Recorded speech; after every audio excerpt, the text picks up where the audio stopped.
అందరికీ నమస్తే అండి. ఎప్పుడు కూడా మనం బ్రాండ్ కంటే నాణ్యతకు, నమ్మకానికే విలువివ్వాలి. అది వస్తువైనా సరే, వ్యక్తి అయినా సరే. సో, ముఖ్యంగా రాజకీయాల్లో బ్రాండ్ అనేది పనికిరాదు. బ్రాండ్ అనేది కేవలం రాజకీయాల్లో పరిచయం చేసే వరకే ఉంటది తప్ప, దాన్నే పట్టుకొని వేలాడతామంటే మాత్రం కుదరదు. ముఖ్యంగా నేను ఒక 2 ఉదాహరణలు చెప్తా. బ్రాండ్ చూసి ఓట్లు వేసి మోసపోతున్న ఆ నియోజకవర్గాలు ప్రజల గురించి, ఆ ప్రాంతాల గురించి ఈ వీడియోలో చెప్తాను. మేబీ మీకు ఎవరనేది తెలుసు. With valid examples, valid content ఈ వీడియోలో చెప్తా. వ్యక్తిగతంగా టార్గెట్ చేయాల్సిన ఉద్దేశం లేదు. సో, కాస్త గుణపాఠం అనమాట, కాస్త పాఠం నేర్చుకోవాల్సిన టైం. అందులో ఫస్ట్ ఒంగోలు ఎంపీ మాగుంట శ్రీనివాసరెడ్డి గారు. ఎందుకు బ్రాండ్ అంటున్నానంటే, ఇక్కడ దాదాపుగా ఒక 30 సంవత్సరాలకు పైగా 33, 34 సంవత్సరాల నుంచి కూడా మాగుంట ఫ్యామిలీ ఇక్కడ స్ట్రాంగ్ లీడర్షిప్. 1991లో మాగుంట సుబ్బరామరెడ్డి గారు ఎంపీ, 96లో పార్వతమ్మ గారు, 98లో శ్రీనివాసరెడ్డి గారు, 99లో ఓడిపోయారు. 2004, 2009లో మళ్ళీ మాగుంట శ్రీనివాసరెడ్డి గారు, 2014లో ఓడిపోయారు. మళ్ళీ 2019, 2024లో మాగుంట శ్రీనివాసరెడ్డి గారే ఎంపీ. అంటే ఒక 2 సార్లు తప్ప, గడిచిన 34 ఏళ్లలో ఒక 2 సార్లు తప్ప మిగిలిన అన్ని సార్లు మాగుంట ఫ్యామిలీ ఇక్కడ గెలిచింది. ఏం చేశారు? దీనికి సరైన సమాధానం ఉందా? ఏం చేశారు? ఈ 34 ఏళ్లలో ఏం చేశారు? ఒంగోలు పార్లమెంటుకి, రాష్ట్రంలో అత్యధిక సమస్యలు ఉన్న ప్రాంతం ఇది. ఒంగోలు పార్లమెంటు చాలా పని చేయడానికి ఎక్కువ అవకాశం ఉన్న ప్రాంతం ఇది. ఒంగోలు పార్లమెంటు ఇక్కడ ప్రభుత్వ భూములు విపరీతంగా ఉంటాయి. మంచి మంచి ఇండస్ట్రీస్ తీసుకురావచ్చు. ఇండస్ట్రీస్ తీసుకురావాలంటే మౌలిక వసతుల సమస్య, తాగునీటి సమస్య, సాగునీటి సమస్య. పోనీ సాగునీటి సమస్యకు ఒక వెలుగొండ ప్రాజెక్ట్ ఎప్పుడో 1996లో చేశారు. అదంతా రాష్ట్రం పరిధిలోని అంశం, అది పక్కన పెడితే. అంటే ఇక్కడ సమస్యలు ఎక్కువ అండి. ఫ్లోరైడ్ సమస్య ఉంటుంది, మూత్రపిండాల సమస్య ఉంటుంది, తాగునీటి సమస్య, సాగునీటి సమస్య, వలసలు ఎక్కువ, ఉపాధి అవకాశాలు తక్కువ. సో ఇక్కడ చాలామందికి 10 ఎకరాలు 15 ఎకరాలు భూమి ఉన్నప్పటికీ ఆ భూమి అలా బీడువారి వదిలేసి ఎక్కడికో కూలీ పనులకు వెళ్ళిపోతారనమాట. అంత దారుణమైన పరిస్థితులు ఒంగోలు పార్లమెంట్లో ఉంటాయి, ముఖ్యంగా పశ్చిమ ప్రకాశంలో. మరి దీనికి పర్మనెంట్ సొల్యూషన్ ఏమైనా చూసారా? పోనీ నేను ఫస్ట్ టైం గెలిచారు లేదా రెండోసారి గెలిచారు, అప్పుడే అడిగితే ఎలా అనవచ్చు. 33 సంవత్సరాల నుంచి రాజకీయాల్లో ఉన్నారుగా. ఇదిగో మా మాగుంట ఫ్యామిలీ ఇది చేసాం ఈ పార్లమెంట్కి, మేము తీసుకొచ్చిన అతిపెద్ద ప్రాజెక్టు ఇది, మేము తీసుకురావడం వల్ల ఒంగోలు పార్లమెంటు స్థితిగతులు మారిపోయాయి, కేంద్రంతో మాట్లాడి కేంద్రంతో ఫైట్ చేసి మేము ఇది తీసుకొచ్చాం, రాష్ట్ర ప్రభుత్వాన్ని ఒప్పించి మేము ఇది తీసుకొచ్చామని చెప్పుకోవడానికి ఏదీ లేదండి. మరి ఎలా గెలుస్తున్నారు అని మీరు అనొచ్చు. ఇక్కడ ఏంటంటే ఈ ప్రాంతంలో వెనుకబాటుతనం, కాస్త నిరక్షరాస్యత, అవగాహన లేమి, పెద్దగా చైతన్యం లేకపోవడం, అదంతా ఉన్న కారణంగా గెలుస్తూ వస్తున్నారు. ఈయనేంటంటే ఈయన పాలిటిక్స్ ఎలా ఉంటాయంటే, ఎన్నికలకు ముందు ఒక సర్వే చేయించుకుంటారు. ఏ పార్టీ గాలి ఉంది, ఏ పార్టీ గెలుస్తుంది అనుకుంటే ఆ పార్టీలోకి వెళ్ళిపోతారు. గడిచిన 3 ఎన్నికల్లో ఆయన చేసేది అదే, ఆయన ఫాలో అయ్యే ఫార్ములా అదే. గడిచిన 3 ఎన్నికల్లో కూడా అదే ఫార్ములా. సో అందుకే ఆయన ఏ పార్టీ గెలుస్తుందంటే ఆ పార్టీ నుంచే పోటీ చేస్తారు, ఎంపీ అవుతారు. అది ఒకటి. ఆయనకంటూ కొన్ని నియోజకవర్గాల్లో సెపరేట్ సొంత వర్గం ఉంది, సొంత అనుచర వర్గం ఉంది. ఏదో ఆయన అధికారంలోకి వచ్చాక అధికార పార్టీ ఎంపీ అయ్యాక వాళ్ళకి ఏదో చిన్నపాటి నామినేటెడ్ పదవులు ఇప్పిస్తుంటారు. లోకల్లో ఆ పోలీస్ స్టేషన్లోనో ఆ ఎంఆర్ఓ ఆఫీసులోనో పనులు చేస్తుంటారు ఎంపీ గారు వర్గంగా. సో అక్కడితో వాళ్ళు సాటిస్ఫై అయిపోతారు. సో ఆయన పార్టీ మారితే వాళ్ళు కూడా మారుతారు. ఆయనకు పార్టీ వలన ఉపయోగం ఉండదు, పెద్దగా ఏముండదు.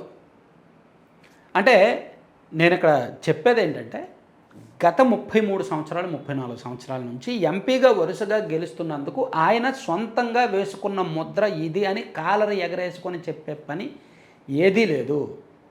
అక్కడక్కడ పశ్చిమ ప్రకాశంలో తాగునీటి సమస్య ఉన్న చోటకి సొంతంగా ట్యాంకర్లు పంపిస్తారు, ఒప్పుకుందాం. తనతో పాటు వచ్చిన వాళ్ళకి, తనతో పాటు తన వర్గానికి ఏదో పదవులు ఇప్పిస్తారు, ఒప్పుకుందాం. తన ఇంటికి వచ్చిన వాళ్ళకి పలకరిస్తారు, ఆప్యాయంగా ఇంట్లో కూర్చోబెడతారు, అన్నం పెడతారు, అండ్ వాళ్ళతో పాటు ఫోటోలు దిగుతారు, కాసేపు 4 మంచి మాటలు చెప్తారు, అంతే. అంతకుమించి బలమైన ముద్ర అయితే వేసుకోలేదు. సో బ్రాండ్ పేరు చెప్పుకొని, ఫ్యామిలీ పేరు చెప్పుకొని వరుసగా గెలవడం తప్ప మా ఫ్యామిలీ ఎక్కడ ఇది చేసింది అని చెప్పుకోవడానికి ఏమీ లేదు. అంటే చేయడానికి ఎన్నో అవకాశాలు ఉన్నాయి. చెప్పాను కదా, చాలా సమస్యలు ఉన్నాయి, కానీ ఏమీ చేయాలి. అందుకే బ్రాండ్ పేరు చూసి ఓట్లు వేయొద్దండి. బ్రాండ్ పేరు చూసి గాలి చూసి ఓట్లు వేయొద్దు. ఎంపీలు చేయాలనుకుంటే చాలా చేయొచ్చు తెలుసా. సేమ్ ఇదే కోవకి శ్రీకాకుళం పార్లమెంట్ కూడా వస్తుంది. నాకు ఈ 2 ప్రాంతాలతో ప్రత్యేకమైన అనుబంధం. శ్రీకాకుళంలో పుట్టి పెరిగాను, ఒంగోలులో చాలా కాలం పనిచేశాను ఈనాడు బ్యూరో ఇన్ఛార్జిగా. కాబట్టి 2 ప్రాంతాల మీద స్పష్టమైన అవగాహన ఉంది, ఇద్దరిని దగ్గరగా చూసిన వాడిని. అందుకే ఈ 2 అంత బలంగా చెప్తున్నా. శ్రీకాకుళం పార్లమెంట్ కూడా అంతే, రామ్మోహన్ నాయుడు గారు. ఇక్కడ కూడా అంతే, 1996 ఎర్రనాయుడు గారు, 98 ఎర్రనాయుడు గారు, 2004 99 ఎర్రనాయుడు గారు, 2004లో విపరీతమైన ఎదురుగాలిలో కూడా ఎర్రనాయుడు గారే గెలిచారు. అంటే పార్టీ గాలికి సంబంధం లేకుండా ఇక్కడ ప్రజలు కింజరాఫ్ ఫ్యామిలీకి ఓట్లేస్తారు. 2009లో ఓడిపోయారు, 2014లో రామ్మోహన్ నాయుడు గారు, 2019లో విపరీతమైన ఎదురుగాలిలో కూడా రామ్మోహన్ నాయుడు గారు, 24లో రామ్మోహన్ నాయుడు గారు గెలిచారు, కేంద్ర మంత్రి అయ్యారు.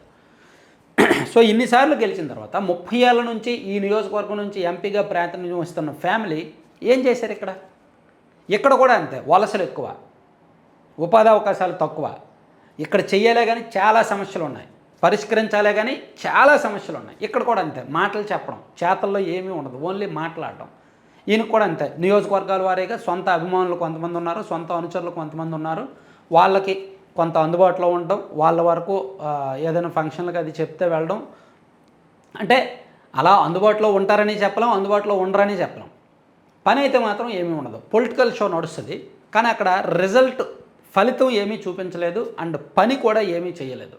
అసలు శ్రీకాకుళం జిల్లాలో బలమైన ముద్ర ఏమేశారండి? ఇప్పుడు మూలపేట పోర్టు వర్క్ జరుగుతుంది. అది ఉన్న మాట చెప్పుకోవాలంటే ఎవరి హయాంలో స్టార్ట్ అయింది? వైసీపీ హయాంలోనే కదా, జగన్మోహన్ రెడ్డి గారే కదా దానికి కారణం. అండ్ కిడ్నీ పరిశోధన కేంద్రం కట్టారు, అది ఎవరి హయాంలో జరిగింది? జగన్మోహన్ రెడ్డి గారి హయాంలోనే కదా జరిగింది. సో ఈ 2 శ్రీకాకుళం జిల్లాకు ఈ మధ్య వచ్చిన అతిపెద్ద ప్రాజెక్టులు ఈ రెండు కూడా వైసీపీ హయాంలోనే వచ్చాయి. సో ఈయన కేంద్ర మంత్రిగా ఉంటూ ఎంపీగా ఇన్నిసార్లు గెలుస్తున్నా కేంద్రం నుంచి ప్రత్యేకంగా మాట్లాడి ఆయన చొరవ తీసుకొని ఈ జిల్లాకు తీసుకొచ్చిన ప్రాజెక్ట్ అంటూ ఏమీ లేదు, చెప్పుకోవడానికి ఏమీ లేదు. సో ఒక పెద్ద పరిశ్రమ లేదు. ఇక్కడ పరిశ్రమలు పెట్టాలి కానీ చాలా అవకాశాలు ఉంటాయి. అండ్ ఇక్కడ మానవ వనరులు పుష్కలంగా ఉన్నాయి. ఇక్కడ ఉద్యోగాలు లేక వలసలు వెళ్ళిపోయిన ఫ్యామిలీలు, వేలాది ఫ్యామిలీలు ఉన్నాయి. సో ఇక్కడ కూడా సేమ్ ఈ 2 సిమిలారిటీ అనమాట. వలసలు ఎక్కువ, అండ్ కిడ్నీ సమస్యలు ఎక్కువ, అండ్ వెనుకబాటుతనం ఎక్కువ, అక్షరాస్యత తక్కువ, రాజకీయ చైతన్యం ఎక్కువ ఉన్నప్పటికీ ఎక్కువగా మోసపోతూ ఉంటారు బ్రాండ్ వాల్యూ చూసి. సో అందుకే ఈ 2 పార్లమెంట్ నియోజకవర్గాల్లో పరిస్థితి మారాలి. బ్రాండ్ వాల్యూని చూసి ఓట్లు వేయకూడదు. బ్రాండ్ వాల్యూని చూసి ఓట్లు వేస్తే పని ఉండదు, మాటలు తప్ప చేతల్లో చూపించరు.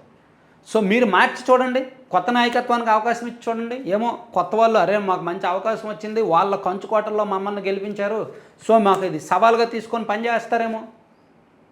సో అది ఖచ్చితంగా ఇటువంటి నాయకులు. రామ్మోహన్ నాయుడు గారు కొత్త జనరేషను, యంగర్ జనరేషన్, కొత్త జనరేషన్ నాయుడు లీడర్. ఆయన కూడా, ఆయన మీద వచ్చిన సొంత వాళ్ళు కూడా, అక్కడ పార్టీ నుంచి వచ్చిన ఫీడ్బ్యాక్ కూడా, మంచి మాటకారి, మంచి వక్త, దాంతో ఏం సరిపోతుంది, దాంతో పనులు అవ్వవుగా.